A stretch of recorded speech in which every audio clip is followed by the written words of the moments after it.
Hi, everybody. It's Miss Sopiarz-Rianda. Thanks for tuning in. I hope you had a fantastic weekend. Also, thank you so much for your cooperation last week with your sub, Mrs. Myers. I know it's kind of strange for you to have a substitute teacher, but it is a lot like a brick and mortar classroom where when I'm unavailable for a little while that you have someone to help you out. And so if you have any questions about anything last week that Mrs. Myers wasn't able to help you with, please contact me like always, okay? Well, what we are doing this week is we are continuing our study of bias, and we are going to be starting actually the biggest paper that you've been writing so far this semester. You're going to be starting your argumentative essay this week.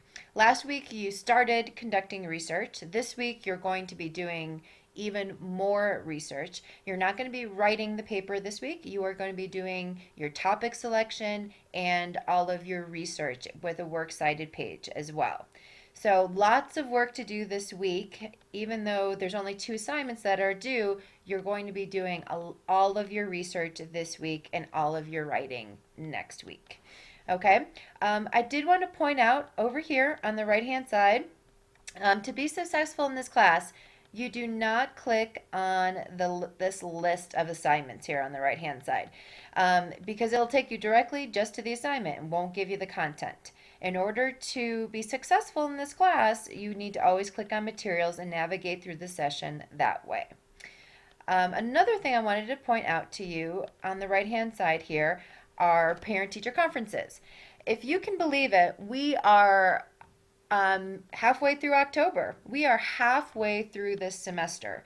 And for those of you that are working hard and engaging and submitting assignments and using my feedback and trucking along, you are great job. For those that are not, and you know who you are, it's not too late, but now is the time to get into gear.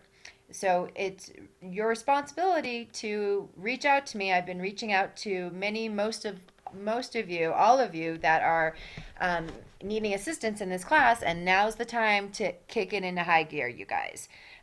You still have time, and I want to help you be successful in this class, but you need to contact me. On Tuesday is part of that connection. So parent-teacher conferences is virtual on that day from 6 to 8 p.m. And I know might sound weird. You've never done a parent-teacher conference virtual, but it is very easily done. Your parent would click on this link anytime between 6 to 6:45 on Tuesday night, and they would be directed into a conference room where it's basically a waiting room.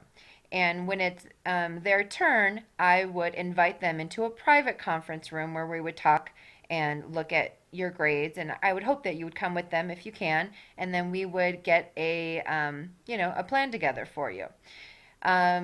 So if you do come to the parent-teacher conferences, or your parent does attend, you will receive extra credit. So that is a little perk there. Conferences will not be longer than 10 minutes just because virtual parent-teacher conferences are very popular. I get a big crowd. So conferences can't be any longer than 10 minutes. And if they are, then we can just schedule another time where we can chat.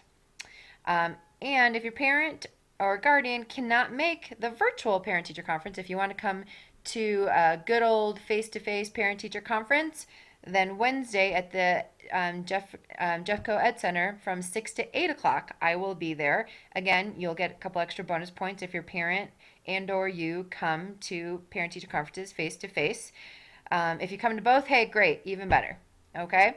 But the bottom line is that I would love to chat with you. I'd love to chat with your parent guardian, especially if you're struggling in this class, because it's not too late. It's never too late. And as long as you're willing to put in the effort and put in the work, then I will help you be successful in this class. But you've got to start it too. Okay? So let's get going. We've got a lot to talk about. So you're clicking on materials as always. And you can see we're going to be working for the next 2 weeks. We're going to be working on grappling with claims, focusing particularly on writing an argumentative essay and how we grapple with those claims. So click on Unit 3, Session 2, and I did something a little different in this session. I gave you the recommended timeline right here, okay? And even though you'll see that there's only 2 assignments, you are doing the bulk of your research in this session. Last week, again, you did some research on topics, and you're going to be doing that even more this week. So on Monday, you're going to be watching this video, hopefully on Monday. You're going to start brainstorming a topic for your paper, and then you're going to scroll through all the pages for the next week to know what's coming. On Tuesday, you should select and finalize and select a paper topic. Wednesday, Thursday, Friday, you should be doing research on your topic for about 60 to 90 minutes. And you'll see the recommendations in the curriculum, and start working on your works cited page and submitting your works cited page on Friday. Okay, so even though, again, only 2 assignments, but all you're doing this week is research, because next week you will be reviewing, you will be starting writing your argumentative essay. So, hey, this is what this essay is all about. Who doesn't love a great argument? I remember in the 9th grade, I would love to argue with anyone who would give me the time of day. And there is an art to it. It's like a teenager's dream, right? So what you'll do is you'll use this resource as a brief guide to writing an argumentative essay, and look at these 3 examples, models of student argumentative essays. This is the expectation for your essays. Then you'll click Next, and you'll start choosing your topic. Oop, where am I going here? Okay, so there are a list of topics here that I've given you, and over here you can choose whatever topic you feel you want to research, because you have to be passionate about what you're going to be writing about. You're going to be writing an argumentative essay. So if you don't like the topic, you're not going to write a good paper. You're going to write a good paper if you are passionate and involved in your topic. So before you decide, you spend a minimum of an hour researching a few of the topics that appeal to you. Use trusted sources such as 60 Minutes and other resources here, okay? Do not Google. You will not get the information you need from Google. So after you choose a topic, then in the Dropbox, let me know what your topic is. After you've selected your topic, now it's time to do the research, okay?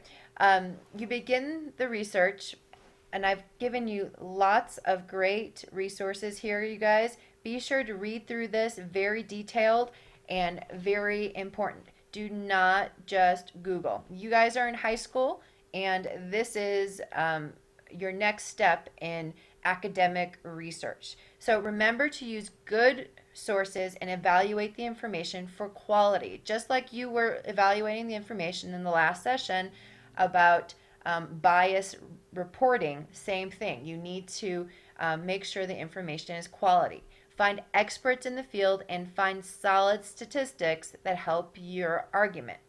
Make sure to keep a log of every site you visit and where you got your information. Again, make sure to keep a log of every site you visit and where you got your information. While you're researching, you may use Citation Machine, just click on that link, or easybib.com to help plan your works cited page. This is a step-by-step process.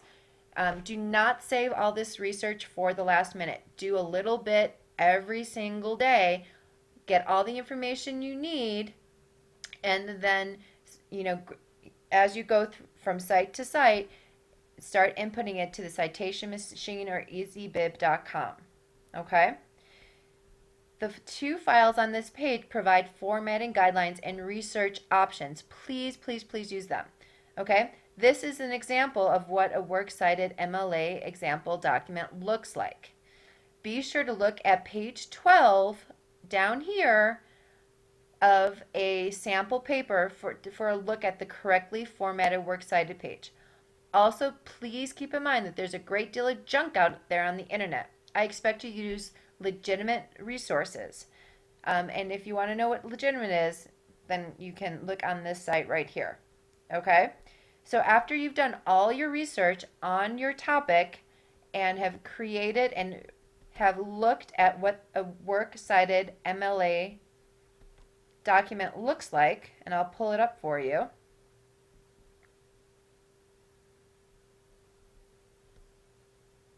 This is what it would look like. Okay? This is the example.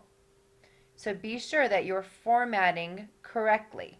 It gives you the type of source here, an example, and then how you would do it an in-text citing when you were actually writing your paper. Okay? And here is a online resource for students that, again, I'll pull up so you can look at.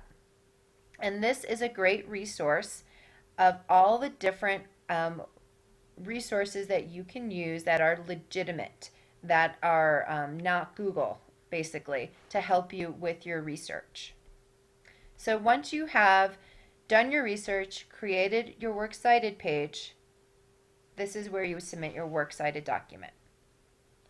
And then you are all done for this week, because next week we are going to be writing your argumentative essay, and you're going to be submitting your argumentative essay into turnitin.com, which I'll go over more next week. I'll actually make this available to you a little earlier, just because this is a really meaty next 2 weeks that you'll be doing. If you have any questions, please let me know.